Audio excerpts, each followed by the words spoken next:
মোনা, তুই কি পড়তে পড়তে ঘুমিয়ে পড়লি না কি রে? এই মোনা, না তো, আমি পড়ছিলাম। এই আমি এসে দেখলাম তুই টেবিলে মাথা ঠুকে তুই ঘুমাচ্ছিলি। মোনা, তোকে আমি কি ঘুমাতে না বলেছিলাম? স্কুল থেকে এসে তোকে বলেছিলাম মোনা ঘুমিয়ে পড়, ঘুমিয়ে পড়। হাই, সে হাই তুলছে।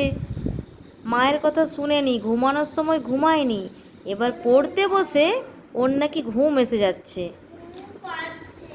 আগে পড়া কর, তোর আজকে কোনো ছুটিই হবে না দেখবি। 12টা বেজে যাক, 1টা বেজে যাক, যতক্ষণ না ওটা মুখস্থ করবি, পড়াটা কমপ্লিট করবি, আমি তোর কোনো কথাই শুনবো না, বলে দিলাম।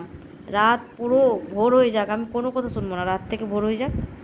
জল খাবো, দাও না। জল খাবি? এই নে, গলাটা ভিজিয়ে নে ভালো করে।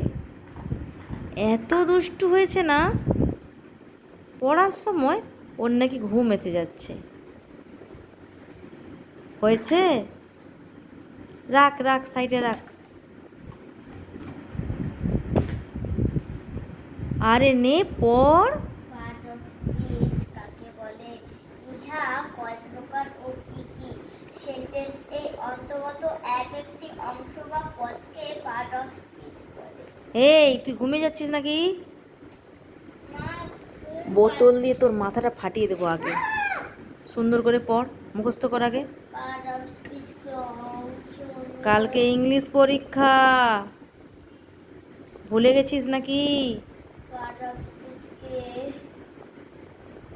লঙ্কা আনবো দেখবি, চোখে একটু ঘষে দিলে না আর ঘুম পাবে না, দেখেছ? Part of speech. গাল থেকে হাত সরা, মুখ থেকে হাত সরা, পড়ার সময় কোনো দুষ্টুমি নয়, আমি রেগে যাচ্ছি কিন্তু। পার্ট অফ স্পিচ কে অর্থ